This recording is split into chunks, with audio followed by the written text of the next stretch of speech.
Hi guys. Sure, don't get a fright. I know I'm not the voice you normally hear. Don't panic. So, with the wet and cold weather, it seems like lots of the teachers in the lockdown digital school are having a few problems. So, I am stepping in for today. Don't panic. Okay. My name is Mickey. I am a high school physical sciences, life sciences, and mathematics teacher. So the host told me that you guys like to chat in that chat box. So why don't you drop me a chat and you say, hi, ma'am, and you tell me where you're from. Please include your province as well, because I'm not a geography teacher. So my geography skills ain't that great. Okay, so guys, please make sure you've got your chat box open. I see Nosipo sent me a message. Tando sent me a message. Tando says she's from Midrand in Gauteng. Right, so if you want to get to know me a little bit, say hi. Okay, so I have the PowerPoint slide that your teacher was going to do today anyway. So we're just going to pick up from where you guys left off. Okay, and Nosipo says from Windmill Park in Gauteng. I have a vague idea where that is. I'm in the Western Cape. I'm in Goodwood. Your Liswa says from Sandton, Gauteng. Why are you guys all from Sandton, Gauteng? From Gauteng, sorry. Protea Glen, Gauteng. Oh my goodness, I'm outnumbered here. Hi, Kia. Very nice name. I really like that name. Whoops.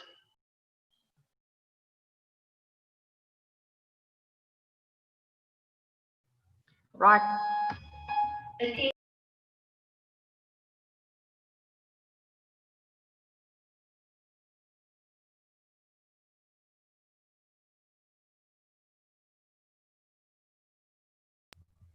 Sorry, guys, you might hear a little bit of that because I am back at school.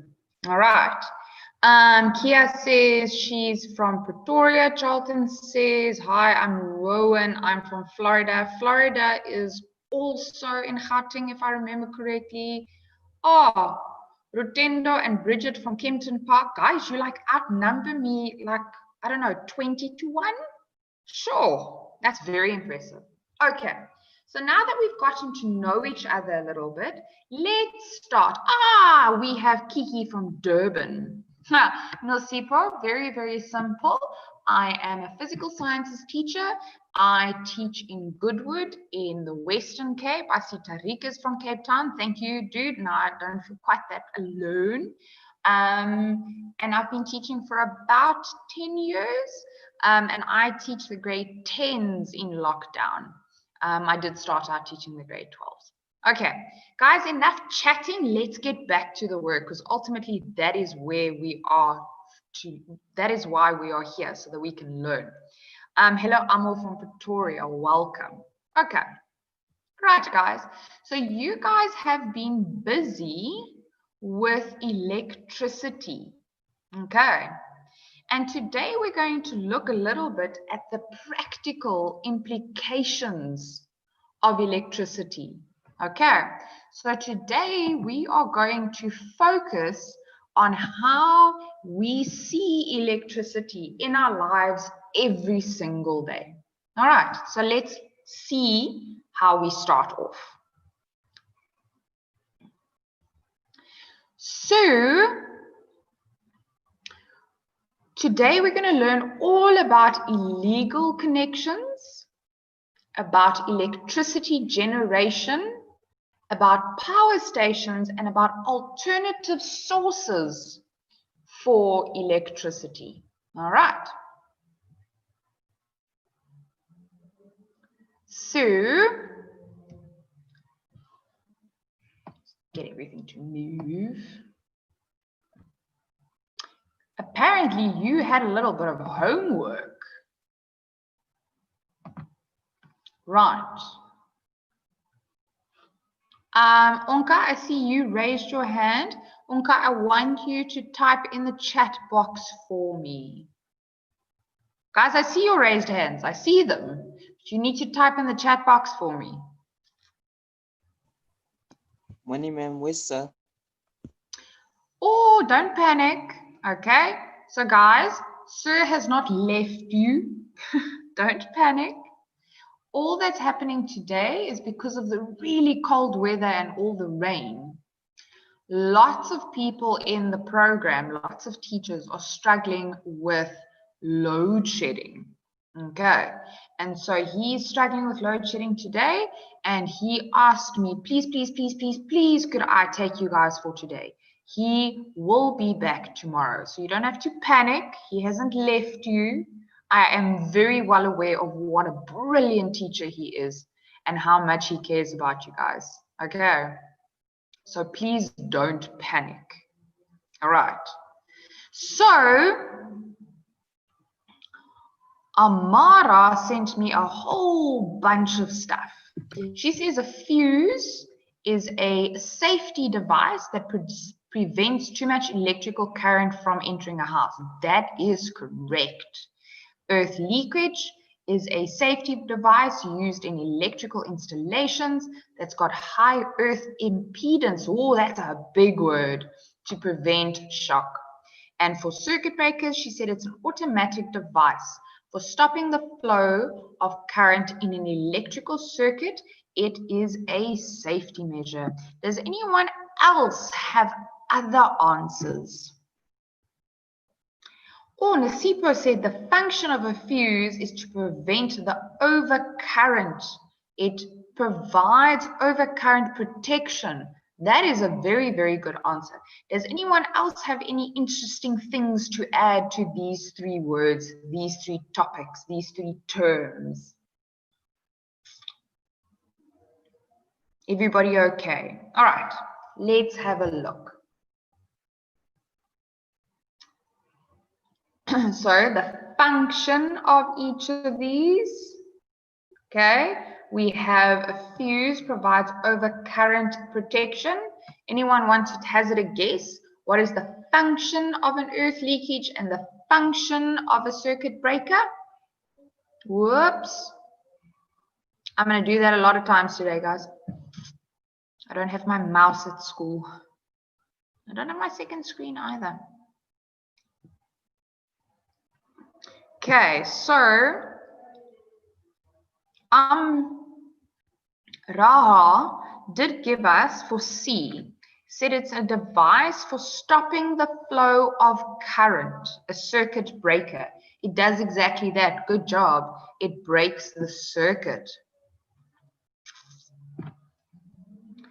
Nosipo said that earth leakage prevents shock in electrical installations. That is quite good. So an earth leakage picks up if the current increases and it trips the current so that the whole house doesn't get damaged by that increase in current. Okay, very good job, guys. Sure, that's super, super awesome work. Okay, now let's talk a little bit about illegal connections. All right. So we get all our electricity from Eskom, all right?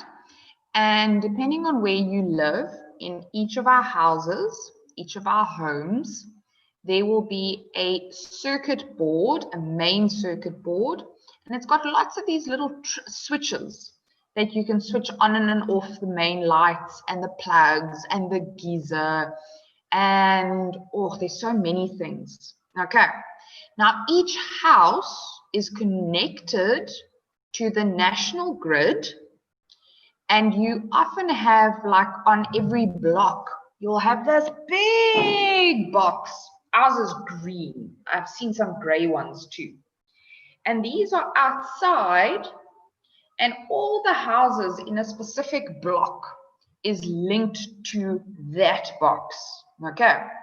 And that box measures how much electricity you use. Okay. Now, When you make an illegal connection to Eskom, it means that you are connecting to the Eskom power supply, but not going through one of these circuit boxes. Okay. That means that you are doing so without permission. Okay. And doing something without permission on a legal level is called an illegal connection. Okay. Now, the other thing that is very important is that when electricity comes into our houses, it has a very, very specific voltage. Does anyone know what the voltage is that you get in your house? Type in the chat box for me. I see we've got a couple of raised hands. Guys, you need to abuse the chat box.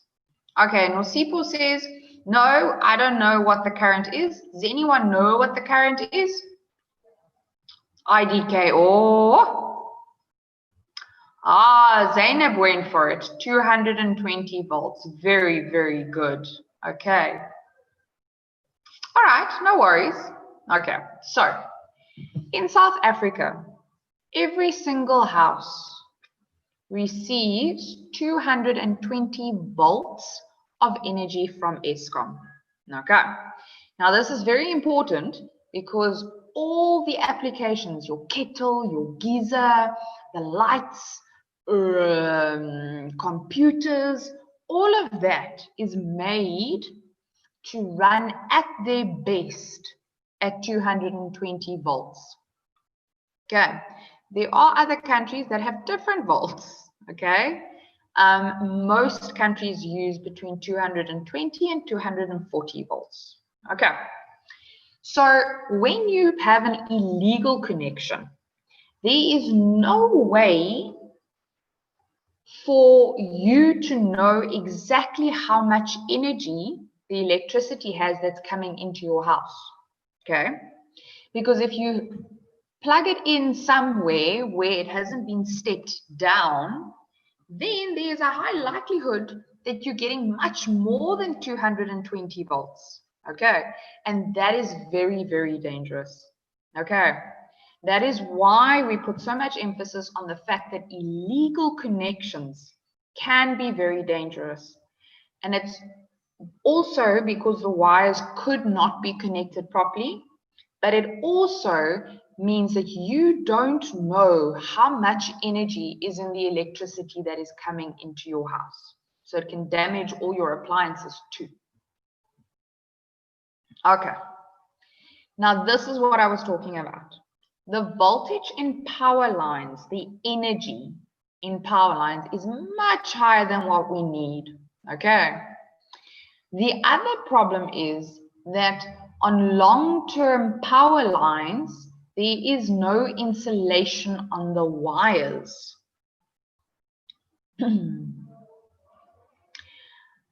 Tariq, I see your question. Let me finish talking about the slide and then I'll address that. Okay. So while you're making the connection, because the long distance power cables are not insulated, there is a possibility that you can electrocute yourself. Okay. There's lots of dangers to it. Okay, so now Tariq wants to know, does it also save electricity? Okay, so Tariq, I know sometimes it feels like if you have something that has a higher voltage, it uses less energy. Okay, I do get that feeling. I understand where it comes from. But electricity is actually very, very, very complex. Okay, in grade 9, we only sort of touch on it. And like, we don't even go into a lot of detail in grade 9. And then grade 10, we go into some more detail. And then grade 11, we really, really get into electricity. And in grade 11, you'll learn that there are so many things that influence whether or not you save electricity. Okay, so although having more energy could save electricity, it is also true that sometimes it won't save electricity. Okay. So,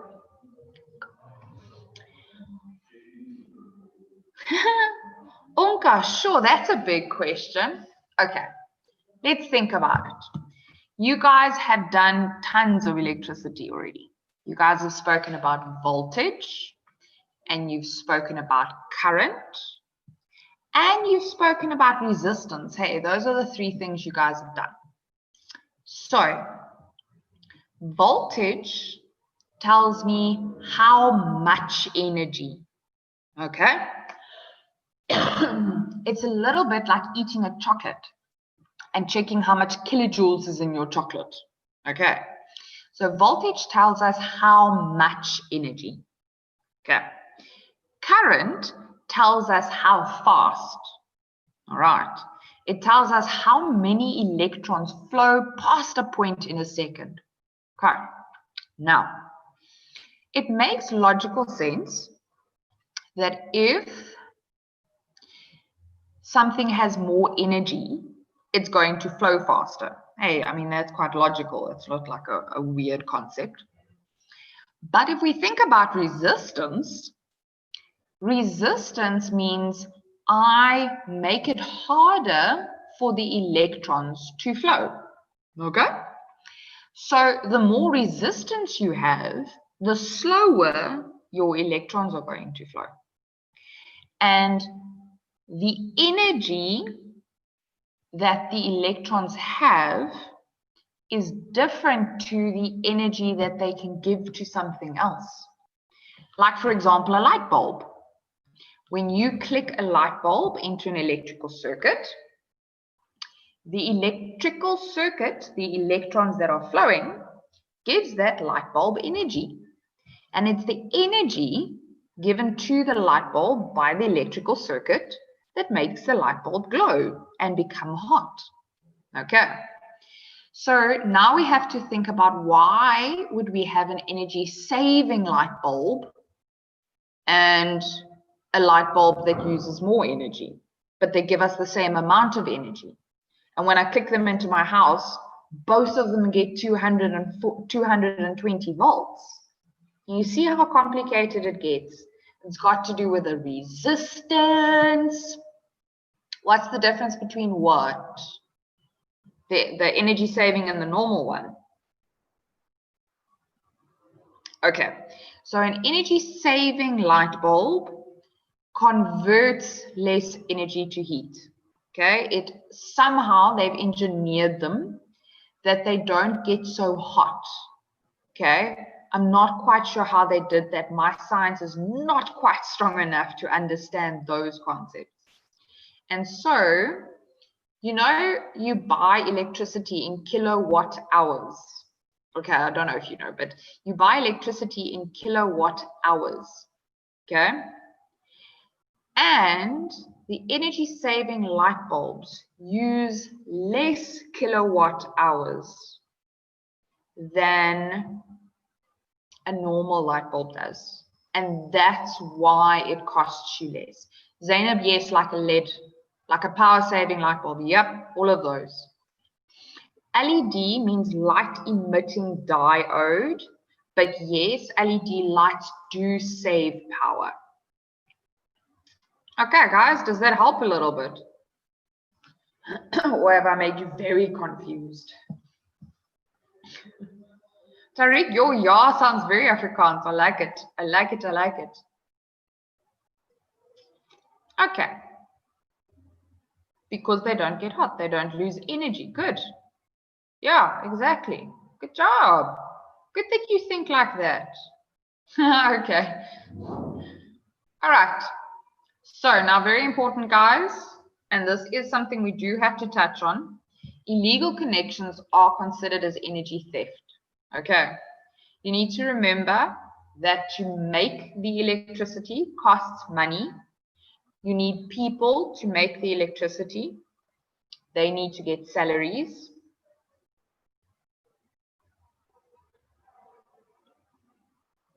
Sure, cool. It is like copper theft, Tariq. You're not wrong. Okay, it's taking something that doesn't belong to you, that you have not paid for. Okay, now electricity is a little bit like paying for the right to use it. Whoops. Mr. Art Woodman, can you please go to the finance office? Sorry, guys. Okay, so you are getting something that you are not paying for. All right, and that is why it's considered theft. All right. Just see, where are we? So, guys, you have now done, wait, what?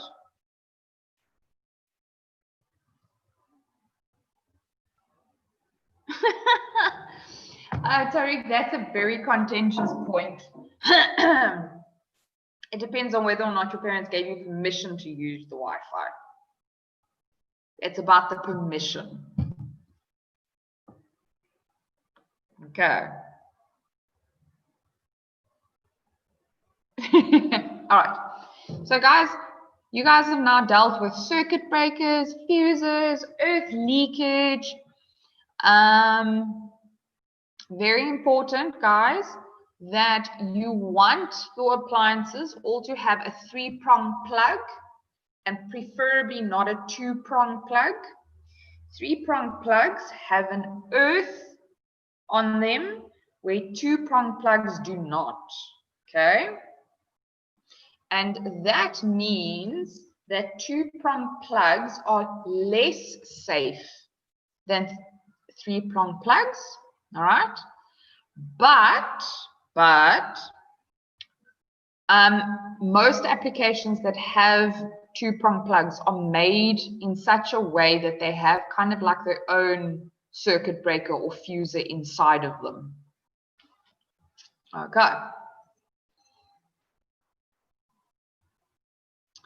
Anywho, illegal connections are not only dangerous, they are against the law.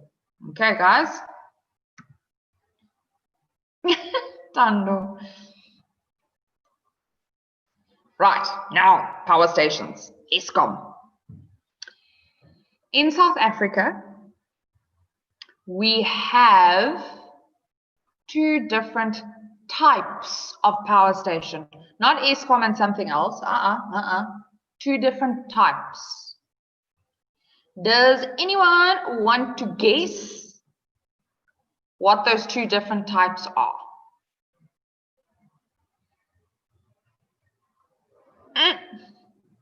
I've got coal from your Liswa.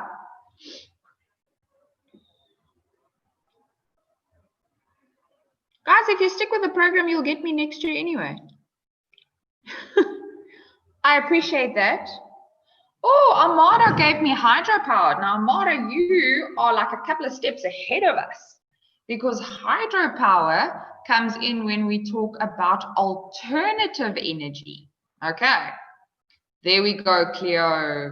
Zainab, you're also talking about alternative energies. Okay, you guys are on the button. Okay, but Cleo gave me the answer I was looking for, although it was a very vague question. All right. So in South Africa, we have coal power plants and we have nuclear power plants. Okay. No, dude, mic stay off. Otherwise, I have to hear all your chatter the whole time. Love being able to teach like this. All right, so very important that you understand that power stations are... Tariq, type the answer, dude. Come on, you're wasting time by like having a conversation with me about other stuff also. Yes, Lonnie, there is the nuclear station in Cape Town. What is it called? Don't apologize, Tariq. It's my job to correct you. Anyone know what the Cape Town nuclear station is called? It's the one that hasn't blown up. It's called Coburg. Okay, so in Cape Town we have Coburg power station. Don't worry, it's cool. Right. So we have coal, nuclear, and yes, we do have hydropower stations. Okay. Zainab, do you mean you were at Coburg before, or were you at the hydropower station?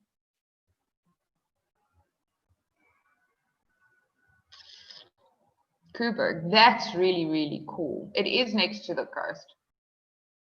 I've driven past it a few times. Okay, now, guys, most of the electricity in this country is produced by coal, like 90% of it. Oh.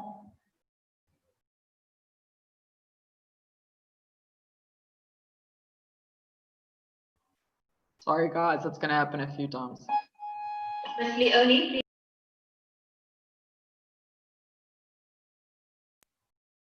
There we go. Problem solved. Okay. So most of our electricity in the country comes from coal.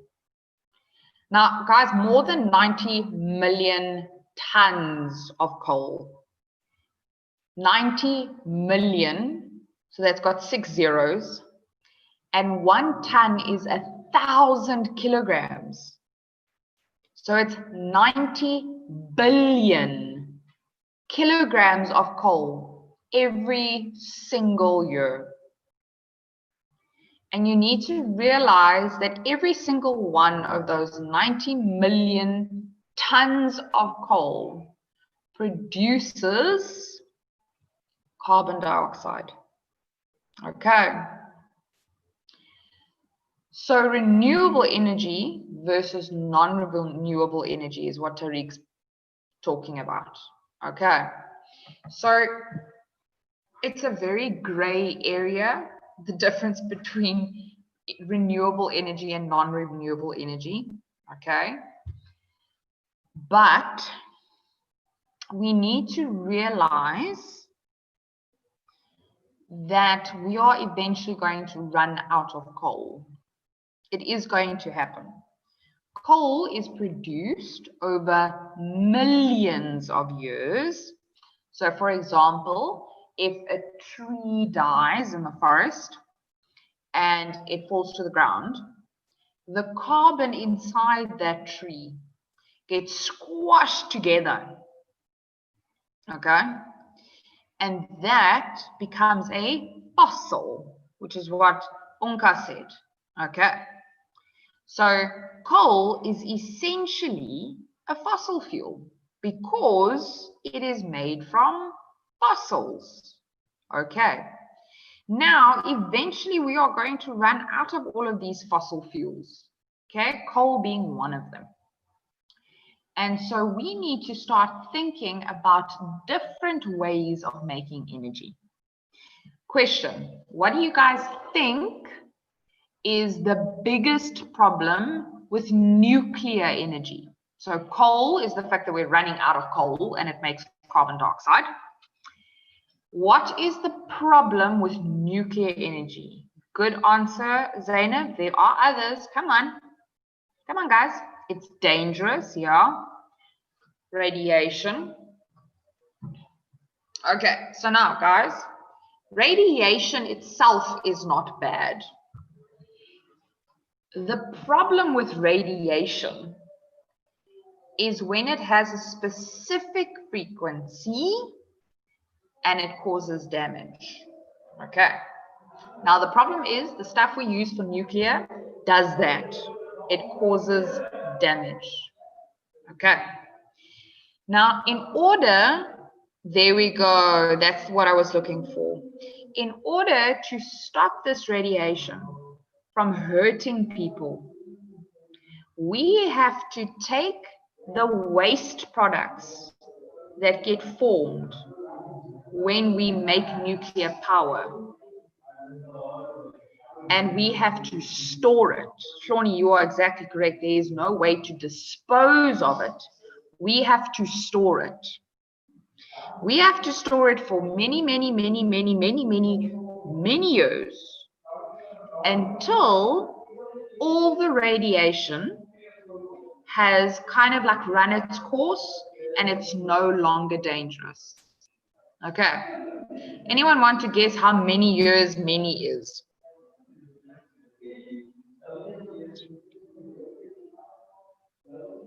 Zainab said 25, Flonnie said 20. Cleo went for 100. Tanda went for 30. 60.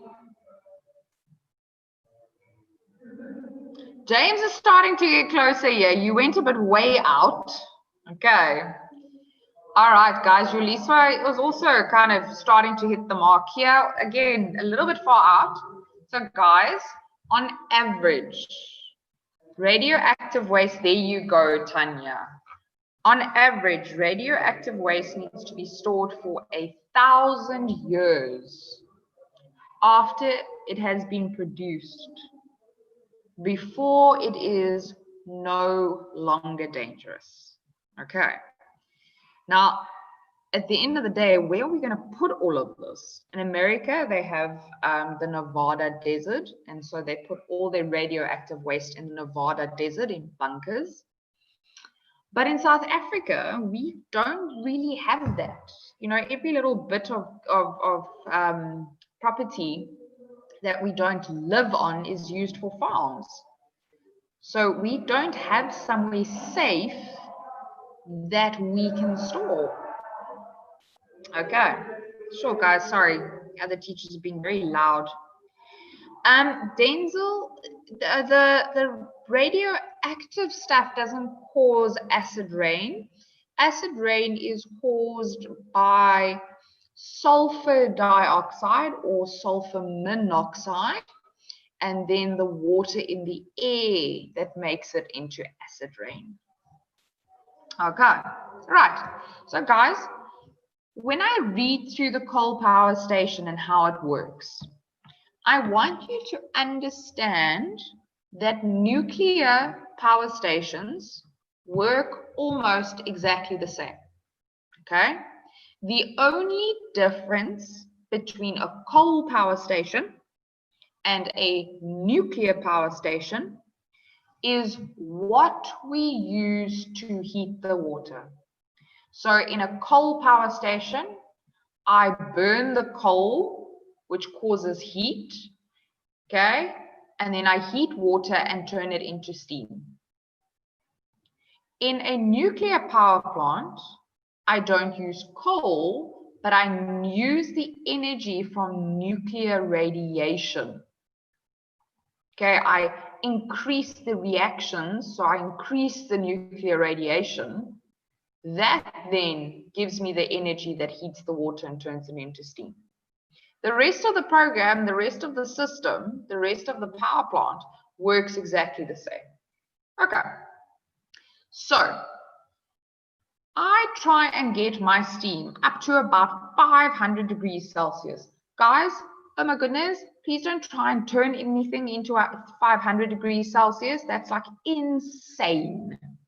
Okay, it will cook a chicken in 2 seconds flat. So this very hot steam is squashed together in a furnace. We say we increase the pressure. We put pressure on. We put it like a balloon. We go squish. Zainab, I see your question. I will answer it. And then I squish all of the steam together and I force it through a tiny little hole. And then that steam blasts onto blades and make them turn. A little bit like the wind making the turbines of a wind pump turn. Okay, it's that same idea. Okay. A furnace is a big, like a geyser almost. Think about a geyser, a big metal tank. Okay.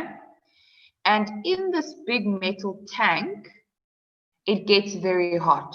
That's what a furnace is. A furnace is something that gets very hot, but on purpose, and it can be controlled. So you can control how hot you make it. Smelter, melter, yeah, you do get blast, hot air furnaces and blast air furnaces in the mining industry. Okay. All right, Claudia, I hope that answers your question. Think about a geyser. Like a geyser is a type of furnace. This one's just bigger and a little bit more complex. Yeah, good, Tari. Okay. Now, again, coal is not the only energy source that we can use to drive turbines and generators. And this is where we come towards our alternatives. Okay. Now, I saw a couple of alternative ideas. Hydropower was the one. So with hydropower, we don't make steam, but we use falling water to turn the turbines and generate the electricity. Okay. Solar power works differently. Wind power, those of you who have been to Cape Town, if you drive up the west coast, they have these huge wind farms. They have like, I think 5 or 6 of these very, very tall wind turbines. And so the wind is the thing that turns the turbine and generates the energy, generates the electricity. Okay. Now, guys, again, we have to start thinking about alternative energy. Okay. And in saying that, I'm not saying that coal power and nuclear power are bad. Okay. They have been designed over many years. They have been made better and better over many years. But ultimately, we have to think about how much resources we have left and how we are going to keep doing that. Yoliswa, what about pumped storage? Are you talking about a dam where they kind of build the dam and then hold onto the water and pump that over a turbine? Or are you referring specifically to the waste products from nuclear and coal power plants?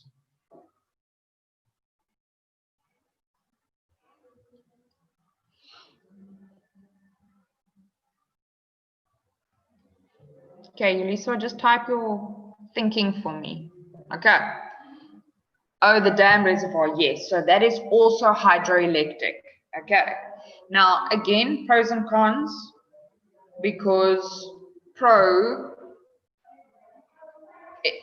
the water's there anyway.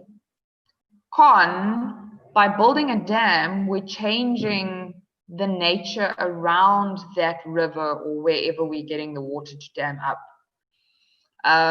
So, you know, good ideas and bad ideas. I personally think that in South Africa, we should be looking at tidal power. So if the ocean comes in, if the current comes in, it makes the turbines turn the one way. And then when it goes back out, it makes the turbine turn the other way. And that is then quite a good way of generating electricity. Okay, let's have a look. Wind, all right. So the wind turbines are built to have a specific shape in their blade, and a lot of effort is put into putting them so that they face the right way. Yeah, a wave power plant, it's called tidal power, I think. Like tidal power. Okay, so there's a lot of work that goes into wind turbines, okay? And guys, yes, it is alternative energy and it doesn't use coal to produce the electricity.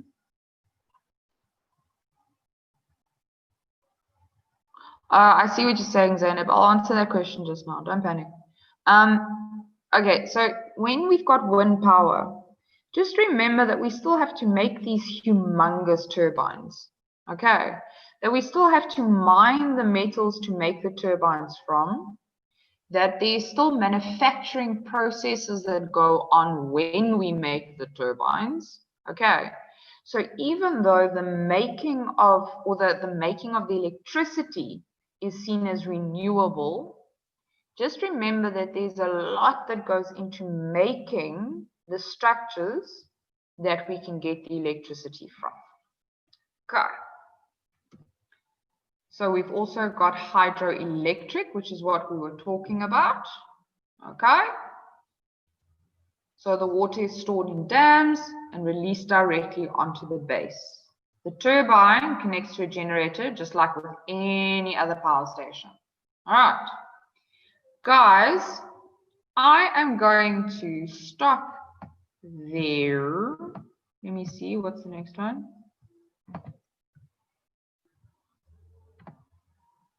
Yeah, so who asked about pump storage?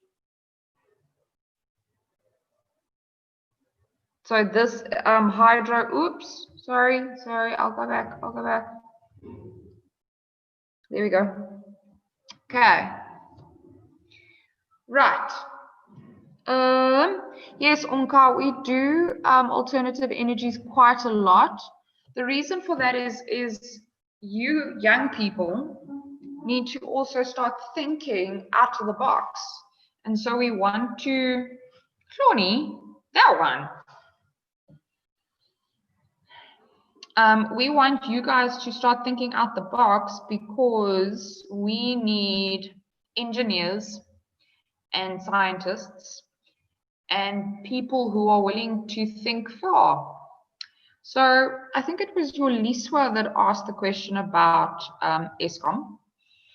And your Liswa, the honest answer is that we don't know exactly how much of the electricity that is produced comes directly to South Africa.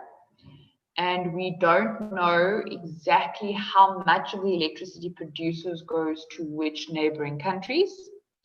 And there is also not an exact record of which countries get how much for how much. So what are the other countries paying and what are they selling it for? Okay.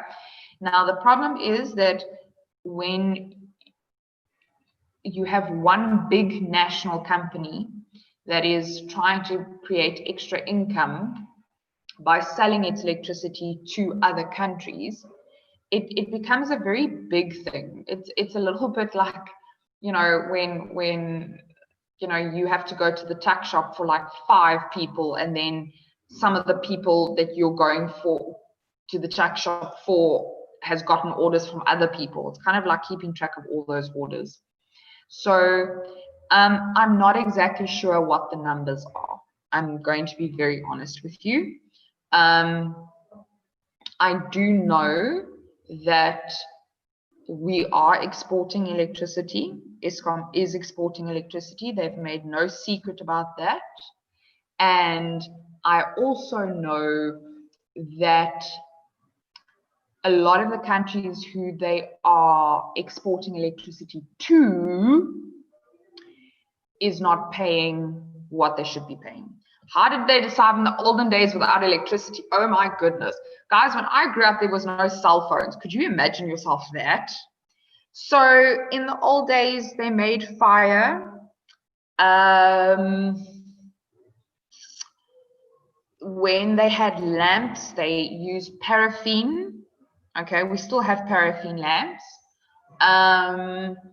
And we didn't have trains that ran out of that ran with electricity. They all were steam powered or coal powered.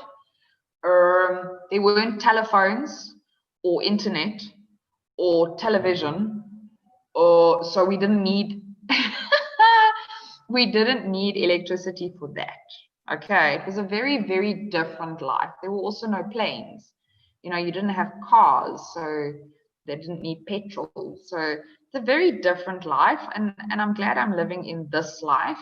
And I think it's going to be very interesting to see what humanity does for the next couple of years. I know, no Netflix. Ronnie, can you please come to the finance office urgently? Ronnie, to the finance office urgently, please. Thank you. No anime, no nothing, dude. Like no Tetris, no TV. All right, guys, we're going to call that a lesson. No, man, you would find other things to do. We're going to call that a lesson. Thank you so much for actually taking part. Okay. And for, like, you know, just being you. I know it's hard having a new person and kind of just pop in without any warning. Okay. I really do appreciate how much you guys took part in the lesson. I will let Sir know how far we got so that you guys can just pick up and carry on. And I really enjoyed teaching you guys. Oh, it's my pleasure, guys. It's my pleasure. Right. I hope you guys all have a very good day. I hope you stay nice and warm and safe. And I might just pop in tomorrow and say hi if I can.